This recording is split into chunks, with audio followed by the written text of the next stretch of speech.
Political head quarters లో చర్చిద్దాం. ముందుగా చూసుకుంటే హైదరాబాద్ ప్రతినిధి రాజు మనకి అందుబాటులో ఉన్నారు.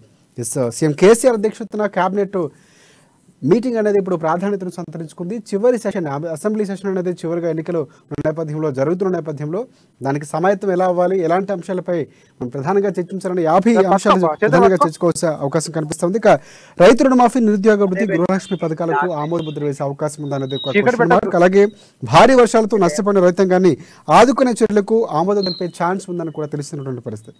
ప్రధానంగా గవర్నర్ తిప్పి పంపినటువంటి బిల్లులపై ఏదైతే గవర్నర్ గతంలో తీసుకున్నటువంటి బిల్లులు, అలాగే దానిపై వివరణ కోరినటువంటి బిల్లులకు సంబంధించినటువంటి చర్చ కూడా నిర్ణయం తీసుకునే అవకాశం కనిపిస్తుంది. ప్రతిపక్షాలు ఆత్మరక్షణలకు నెట్టేలా కేబినెట్ నిర్ణయాలు ఉండేలాగా అవకాశం ఉన్నట్లు తెలుస్తుంది. మొత్తానికి వీటిపై పూర్తి సమగ్ర సమాచారం అందిస్తారు. రాజు చెప్పండి, అక్కడ ఉన్నటువంటి పూర్తి అప్డేట్స్ ఏంటి, ఎలా జరగబోతుంది? రాజశేఖర్, 22 గంటలకు సీఎం కేసీఆర్ అధ్యక్షతన కేబినెట్ సమావేశం జరగనుంది. ఈ ఒక సుదీర్ఘమైన కేబినెట్ జరిగే వార్తలు వినిపిస్తున్నా. ముఖ్యంగా ఎన్నికలు కూడా దగ్గరలో ఉన్నాయి. ముఖ్యంగా వచ్చే నెల 3వ తారీఖు నుండి కూడా అసెంబ్లీ సమావేశాలు కూడా స్టార్ట్ కాబోతున్న నేపథ్యంలో ఈ రోజు జరగబోయే సమావేశానికి అయితే అత్యంత ప్రాధాన్యత సంతరించుకుంది. అదేవిధంగా ఇటీవల ఏదైతే వర్షాలు, వరదలతో, ఈ వర్షాలతో రైతాంగం అయితే తీవ్రంగా నష్టపోయింది. అదేవిధంగా రోడ్లు అయితే ఎక్కడికక్కడ డ్యామేజ్ అయిన పరిస్థితి. ముఖ్యంగా భూపాలపల్లి జిల్లా, ములుగు జిల్లా, ఉమ్మడి వరంగల్ జిల్లాలో, అదేవిధంగా ఖమ్మం జిల్లాలో అయితే చాలా వరకు నష్టం జరిగిందని చెప్పి కూడా అధికారులు అయితే ప్రాథమికంగా అంచనా వేయడం జరిగింది. అదేవిధంగా ఈ రోజు కేబినెట్ సమావేశంలో వీటన్నిటిపై చర్చించే అవకాశం ఉంది. ముఖ్యంగా ఎంత వరకు నష్టం జరిగిందో, ముఖ్యంగా 3,000 కోట్ల వరకు నష్టం జరిగిందని చెప్పి కూడా అధికారులు చెప్పిన నేపథ్యంలో ఈ రోజు కేబినెట్ సమావేశంలో కూడా నష్టాన్ని కూడా అంచనా వేసే పరిస్థితి కూడా ఉంది అని చెప్పి చెప్తా ఉన్నారు. అదేవిధంగా ఎన్నికలు దగ్గరికి వస్తున్నాయి కాబట్టి ఈ ఎక్కువ టైం కూడా లేదు కాబట్టి అయితే పెండింగ్ అంశాలు ఉన్నాయి. ప్రభుత్వం మేనిఫెస్టోలో పెట్టింది, బీఆర్ఎస్ పార్టీ మేనిఫెస్టోలో 2018లో ఇచ్చిన హామీలో ఉన్న నిరుద్యోగ వృత్తి కావచ్చు, సొంత స్థలం ఉంటే ఇల్లు కట్టుకోవడానికి, వేరే పథకం ఏదైతే ఉందో దానికి నిధులు చేకూర్చడానికి కావచ్చు, గృహలక్ష్మి పథకం కింద. అదేవిధంగా రైతులకు ఇంతవరకు అయితే పాక్షికంగానే రుణమాఫీ అయింది. 1,00,000 వరకు రుణమాఫీ చేస్తామని హామీ ఇవ్వడం జరిగింది. గతంలో ఆ హామీ కూడా నెరవేరలేదు. ఈ అన్నింటి హామీ ఒకవైపు రైతాంగం, మరోవైపు విద్యార్థులు కొద్దిగా ప్రభుత్వంపై వ్యతిరేకతతో ఉన్నారు. ఈ నేపథ్యంలోనే వారన్నిటికీ కూడా ఈరోజు ఒక సానుకూలమైన ప్రకటన, ఆమోద ముద్ర వేసే, కేబినెట్ ఆమోద ముద్ర వేసే అవకాశం ఉందని చెప్పి చెప్తున్నారు. అదేవిధంగా ప్రభుత్వ ఉద్యోగులకు ఇచ్చే పిఆర్సీ ఏదైతే పెండింగ్ ఉందో వాటిపై కూడా నిర్ణయం తీసుకుంటారని చెప్పి తెలుస్తా ఉంది. అదేవిధంగా ఆర్టీసీ ఉద్యోగులకు జీతభత్యాల పెంపుపై కూడా నిర్ణయం తీసుకుంటారని చెప్పి తెలుస్తా ఉంది. అదేవిధంగా బద్వేల్లో 200 ఎకరాల హెచ్ఎండి ఆధ్వర్యంలో స్థలం ఏదైతే ఉందో భూములు అమ్మడం ద్వారా ప్రభుత్వానికి ఆదాయం సమకూర్చుకోవాలని చెప్పి ఏదైతే ఉందో దానిపై కూడా కేబినెట్ సమావేశంలో నిర్ణయం తీసుకునే అవకాశం కనిపిస్తా ఉంది.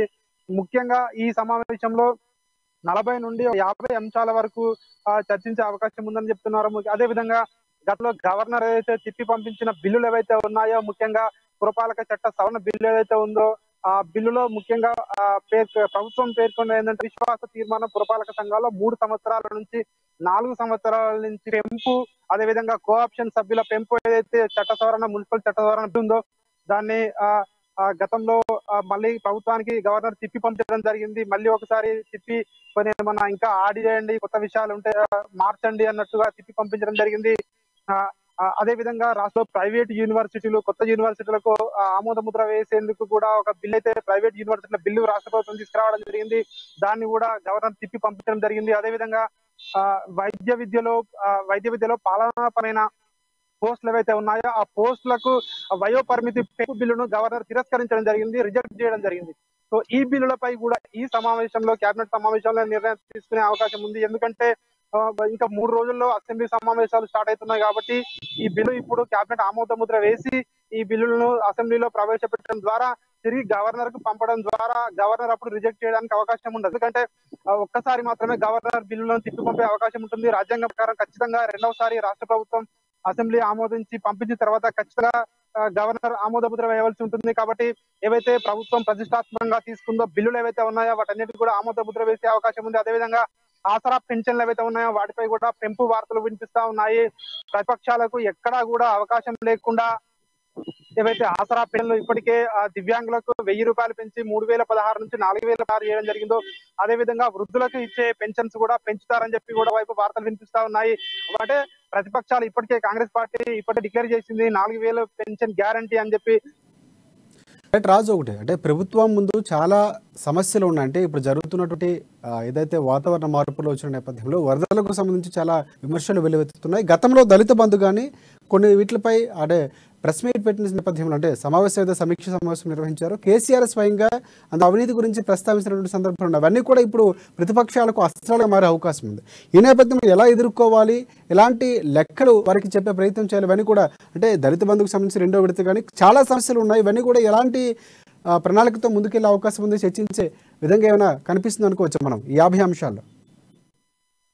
ఖచ్చితంగా రాజశేఖర్, ఎందుకంటే వచ్చే 3 రోజుల్లో అసెంబ్లీ స్టార్ట్ కాబోతుంది. ఖచ్చితంగా ప్రతిపక్షాలు అయితే ఇప్పటికీ అస్త్రశస్త్రాలతో సిద్ధంగా ఉన్నాయి. ఎందుకంటే వరదలతో రైతాంగం అయితే రాష్ట్ర వ్యాప్తంగా పూర్తిగా నష్టపోయిన పరిస్థితి ఉంది. చాలా వరకు కొన్ని వందల ఎకరాల్లో కూడా వందలాది ఎకరాల్లో పంట నష్టం జరిగింది. సో అదే విధంగా చాలా మంది ప్రాణాలు కూడా కోల్పోవడం జరిగింది. ఎక్కడికక్కడ రోడ్లు కూడా దిగిపోయిన పరిస్థితి ఉంది. ఇప్పటికీ కూడా కొన్ని గ్రామాలకు రాకపోకలు స్తంభించిపోయిన నేపథ్యంలో ఖచ్చితంగా ప్రతిపక్షాలు ఈ అంశాన్ని ఖచ్చితంగా లేవనెత్తే అవకాశం ఉంది. అదే విధంగా రెండవ విడత దళిత బంధు అయితే ఉందో, దళిత బంధు కూడా ఇప్పటికీ కూడా చాలా మందికి ఇంకా అందలేదు, కొందరికే ఇచ్చారని చెప్పి కూడా విమర్శలు వస్తున్న నేపథ్యంలో ప్రభుత్వం తాజాగా ప్రవేశపెట్టిన ఏదైతే బీసీ 1,00,000 రూపాయలు కానివ్వండి, అదేవిధంగా మైనారిటీ బంధులు కానివ్వండి, వీటిపై కూడా ఖచ్చితంగా ప్రతిపక్షాలు ప్రశ్నించే అవకాశం ఉంది. దీనికి సంబంధించి ప్రభుత్వం కూడా ఇటు ఈ కేబినెట్ సమావేశంలో అసెంబ్లీ సమావేశాలను కూడా ఏ విధంగా ఎదుర్కోవాలి అనే అంశం కూడా ఖచ్చితంగా చర్చకు వస్తుంది. రైట్ రాజు, ఒకటి అంటే ప్రధానంగా చూసుకుంటే చివరి అంటే ఎన్నికలు నిజంగా చెప్పాలంటే కేసీఆర్ ప్రభుత్వానికి ఇది ఒక పరీక్ష సమయం అని చెప్పుకోవచ్చు. చాలా కీలకమైనటువంటి అసెంబ్లీ సమావేశాలు, అంటే దానికి సమాగతం అవుతున్న నేపథ్యంలో ఏదైతే ఈరోజు సమావేశం నిర్వహించారో మంత్రుల సమావేశం, ప్రధానంగా దానికి సంబంధించి గతంలో చాలా సమావేశాలు బిల్లుల సందర్భంలో కానీ లేకపోతే ఒక ఇష్యూపై చర్చ జరిగినప్పుడు కానీ బయట నుంచి వాకౌట్ చేసి వెళ్ళిపోవడాలు, విమర్శలు, లేకపోతే వేరే డిబేట్ అయినటువంటి పరిస్థితి, అంటే జనాలు చూడడానికి కూడా అసెంబ్లీ సమావేశాలు అంటే ఒక రకమైనటువంటి అసహ్యమైనటువంటి సందర్భాలు కూడా వ్యక్తమయ్యాయి. సో అలాంటి సిచ్యువేషన్స్ ఈరోజు వ్యక్తం కాకుండా ప్రతిపక్షాలు ఎదుర్కొనేందుకు ఎలాంటి ప్లాన్తో వెళ్ళే అవకాశం ఉంది? ఖచ్చితంగా ఈసారి కూడా ప్రతిపక్షాలు ఎందుకంటే ప్రతిపక్షాలకు పెద్దగా సంఖ్య కూడా లేదు. కాంగ్రెస్ పార్టీకి, బీజేపీ పార్టీకి, ముఖ్యంగా కాంగ్రెస్ పార్టీలో గెలిచిన వాళ్ళు కూడా ఇప్పటికే సిఎల్పీని గతంలో బీఆర్ఎస్ పార్టీలో విలీనం చేయడం జరిగింది. కాకపోతే వాళ్ళు ప్రశ్నించినప్పటికీ కూడా ఖచ్చితంగా ప్రభుత్వం అయితే వాళ్ళని ఎక్కడిక్కడ అడ్డుకునే అవకాశం కనిపిస్తుంది. వాళ్ళకి అక్కడికక్కడ సమాధానాలు చెప్పి ఖచ్చితంగా ప్రభుత్వ పథకాలు ఏవైతే ఉన్నాయో ఖచ్చితంగా వాటిపైనే, అంటే ప్రభుత్వం ఇన్ని సంవత్సరాలుగా ఏం చేసింది రాష్ట్రానికి అని వాళ్ళు చేసిన పథకాలు కావచ్చు, ఏదైతే అభివృద్ధి చేస్తామని చెప్తున్నారో మంత్రులు, ప్రభుత్వము వాటిని చెప్పుకోవడానికే ఖచ్చితంగా ప్రాధాన్యం ఇస్తారు అని చెప్పి కూడా మరోవైపు వార్తలు వినిపిస్తున్నాయి. అంటే ఈ 9 సంవత్సరాల్లో కానివ్వండి, గత 4.5 సంవత్సరాల్లో కానివ్వండి, ఈ ప్రభుత్వం చేపట్టిన పథకాలనే ఖచ్చితంగా అసెంబ్లీలో కూడా మరొకసారి ఖచ్చితంగా ప్రజలందరికీ వివరించే అవకాశం ఉన్నట్టుగా కూడా కనిపిస్తుంది. పథకాలు చెప్పుకోవడానికి అసెంబ్లీ సమావేశం నిర్వహిస్తున్నారని చెప్పి కూడా మరోవైపు విమర్శలు కూడా కనిపిస్తున్న నేపథ్యంలో ఈ రోజు జరగబోయే కేబినెట్ మీటింగ్ ఏదైతే ఉందో, ఈ కేబినెట్ మీటింగ్ లో ఈ నిరుద్యోగ భృతి లాంటివి ఏదైతే ఉన్నాయో, రైతు రుణమాఫీ లాంటి పథకాలు కానివచ్చు, గృహలక్ష్మి లాంటి పథకాలు కావచ్చు, వాటిపైన ఏమైనా ఆశాభావం అంటే వ్యక్తం చేస్తున్నారు చాలా మంది. అయితే వాటిపైన ఏమైనా నిర్ణయాలు ఉంటాయని చెప్పి చూడాలి మనము. అలాంటి ముఖ్యమైన వాటిపై నిర్ణయాలు ఉంటాయా, లేదంటే ఓన్లీ వాళ్ళు వీటిపై పంట నష్టంపై ఏమైనా చేసి కొన్ని అంశాలకి పరిమితం అవుతారా అని చెప్పి తెలియాల్సి ఉంది రాజశేఖర్.